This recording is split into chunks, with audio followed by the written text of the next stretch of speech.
So let's dive into a story that just completely redraws the lines between life, death, and divine will. It's an incredible myth about a choice, a prophecy, and a devotion so powerful it literally challenges laws of the universe itself. All right, let me ask you something right off the bat.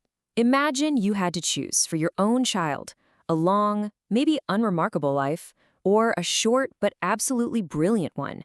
Age or acclaim? It's an impossible question, and it's the dilemma that kicks this entire story into motion. So let's set the scene. Our story starts with a sage named Markandeya and his wife Marudvati. They're deeply devout, deeply in love, but they're childless, and they want a son more than anything. So they begin this intense penance, a really severe spiritual practice, to try and earn the favor of the god Shiva. And Shiva? Oh, he shows up. But he doesn't just grant their wish. He presents them with this diabolical choice. He says, okay, you can have a son. Option 1, he'll be unwise, but he'll live a long, full life. Or option 2, you can have a son who will be a prodigy, wise beyond measure, but he's fated to die when he's only 16. And this is where it gets so fascinating. Faced with this heartbreaking choice, what do? They look right past their own desire to have their son around for a long time. The sage says, basically, we'll take the wise son, because a brilliant mind creates a legacy that will outlive any physical body. I mean, what a profound and selfless decision. So the boy, they name him Markandeya, is born. And he is everything Shiva promised. As a little kid, he's already mastering ancient scriptures. As a teenager, he's famous across the land for his incredible wisdom. But the whole time, you've got this divine clock just ticking down, totally indifferent to how special he is. And then his 16th year arrives. Can you even imagine this? On the morning of your 16th birthday, you don't wake up to gifts or a party. You walk outside, and you see your own father building your funeral pyre. This was the stark reality for Markandeya. His parents weren't even mourning yet. They were preparing to fulfill their end of the divine bargain. And his mother explains it to him with this unbelievable statement. She tells him that, yes, you may die today, but your fame, your legacy will live on forever, and so will our names, because they'll always be linked to yours. For them, his death wasn't a tragedy. It was the moment that made them all immortal.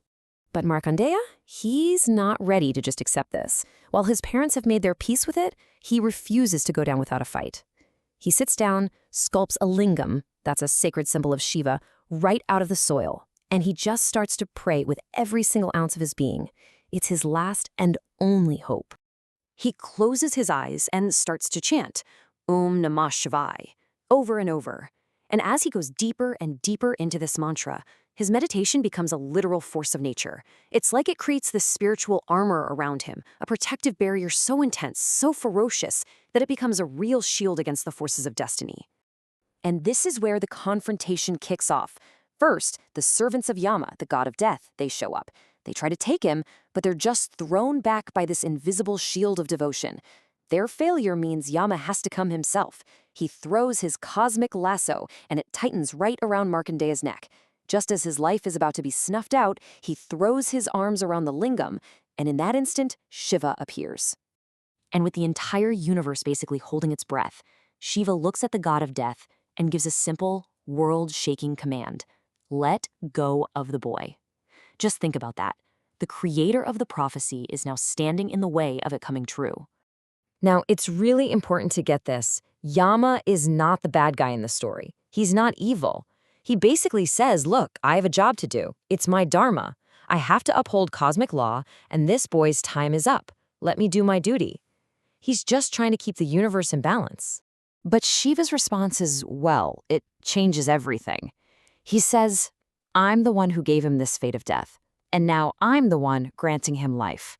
I am destroying every rule for his sake.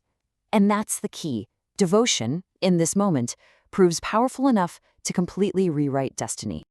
When Yama tries to argue, Shiva just unleashes his full power. The sound of 1,000 ritual drums, these damarus, suddenly fills the air, and it becomes a physical force. It closes in on Yama, strangling him, suffocating him with invisible hands, until his neck just snaps. And in that moment, the impossible happens. The god of death, is dead. Just gone. The universe just gasps. I mean, what happens to a cosmos where nothing can die? Well, what happens is total, absolute chaos.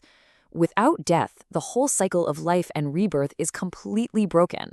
The cosmic rhythm is just thrown into imbalance. So all the other gods, they descend and plead with Shiva. They say, you have to bring Yama back. He's essential for justice, for karma. The universe can't function without him. So Shiva lays his cards on the table. He offers them a deal, a divine barter, if you will. He says, fine, I'll bring Yama back to life, but on one condition. My devotee Markandeya gets to live forever. And, the gods don't really have a choice. They agree. And this whole event, it leaves this incredible mark on the cosmos. First, the gods give Shiva a new name to honor what happened, Kalantaka. It means he who triumphed over death. This moment forever cements his identity as the one being who could actually conquer death itself. And the second piece of that legacy, it's the prayer. The words Markandeya chanted to save himself become known as the Mahamrityunjaya mantra, which literally translates to the great death-conquering mantra. And to this day, millions recite it, believing it offers protection and takes away the fear of death. But after all is said and done, the story leaves us with this one deep, nagging question, which Markandeya himself asks Shiva. Was it my parents who chose, or was it you who had already made that choice for them? It just forces you to wonder about your own life. How much is really free will, and how much is already written in the stars?